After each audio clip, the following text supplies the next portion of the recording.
परिषद प्राथमिक शाळा सोफिया बागवाडी यात 8वीच्या वर्गात शिकते। आज आपण पर्यावरणपूरक गणपती उत्सव साजरा करण्यासाठी पद्धती जाणून घेऊया।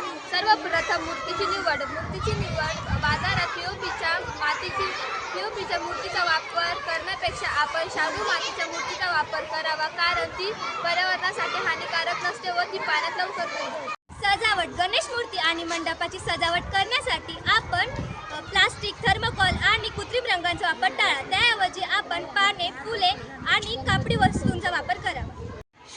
निर्माल्य व्यवस्थापन पूजेनंतर जमा होणारे फुले, पाने व हार यांना नदी व तलावात न टाकता सेंद्रिय खत बनवण्यासाठी